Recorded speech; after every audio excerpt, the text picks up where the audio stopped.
continue to now, with two other sections being taken out of the consent decree.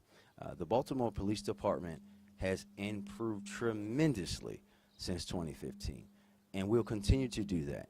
Every part of the department, whether it is evidence and fingerprints. As you can imagine, when you think about what has happened since 2015, use of force incidents have been cut in half.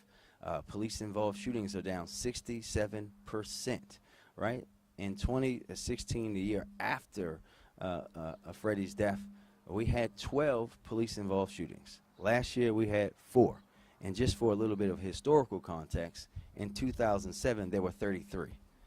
And when you see a department that at that time was viewed as the most broken, the place where you should not do anything that they do, to now, 10 years later, for us to not be a perfect police department, but to be the one that, especially over the last 4 to 5 years, has been the place where mayor after mayor, commissioner after commissioner have come to us to say, how are you guys doing this? How are you reforming and setting records of reducing violence in your city at the same time?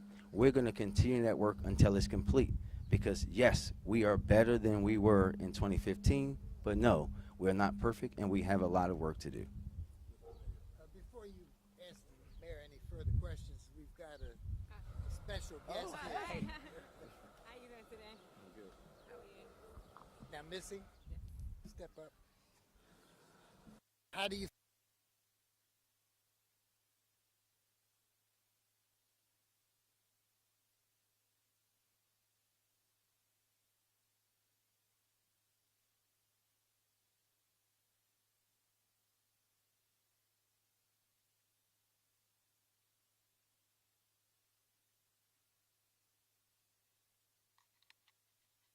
Freddie? No, he Or was. after? No, I was after Freddie. Yes.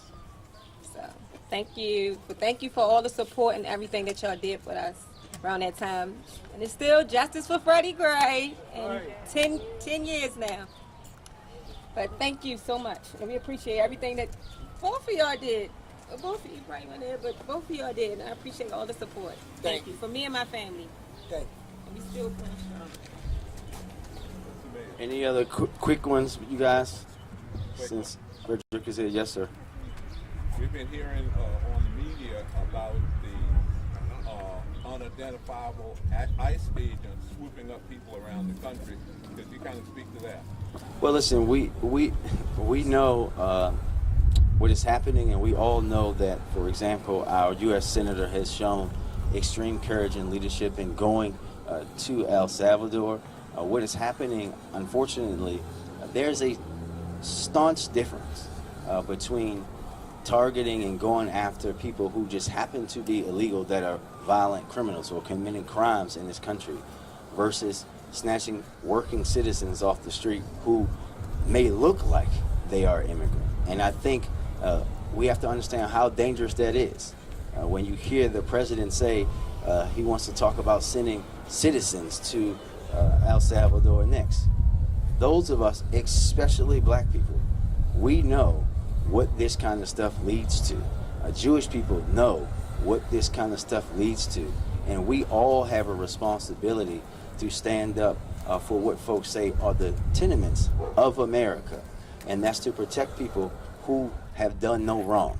If you did wrong, I do not care where you come from. If it's South Africa, if it's West Baltimore, if it's rural Alabama, you should be dealt with as according to law. But we should not live in a country where people who have done no wrong and who aren't illegal should be sent to another country.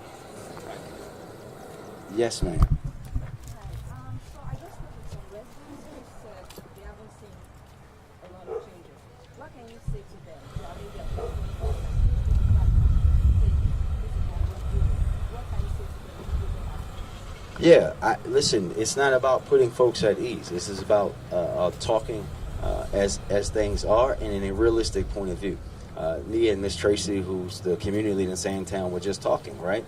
I understand that there has been progress, but not enough.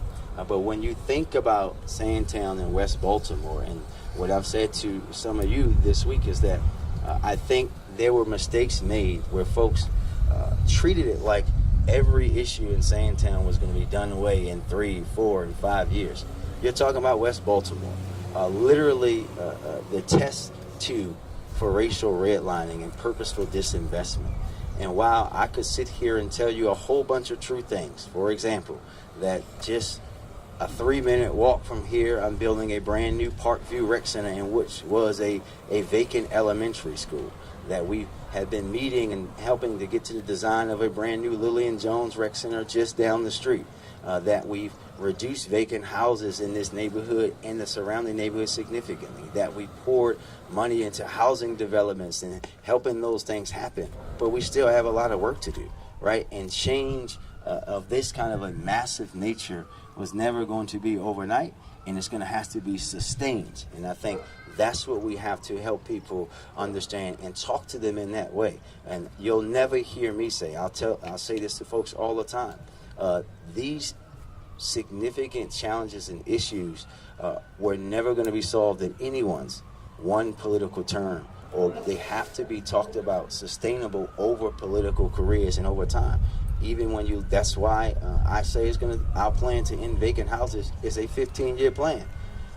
That means it's going to be going on after I'm no longer in office, and that's the way we have to communicate. Absolutely. Last one. Yes, ma'am. It's been quite a while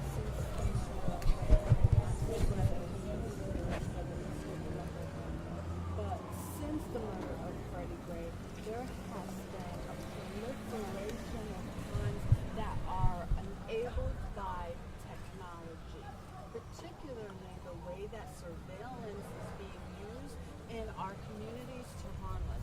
What is the city willing to do about that surveillance and getting us off of that radar so that we can enjoy real freedoms?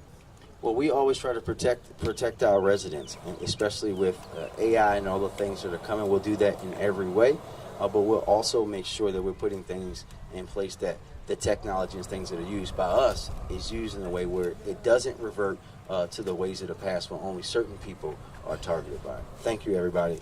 We're going to allow Frederica to walk with the wreath now. Wait. You gotta wait. Press.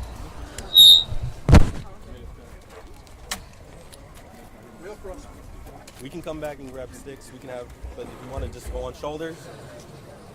He set his phone on the coat, and then canceled it out. You guys want to get on shoulders and just pull sticks?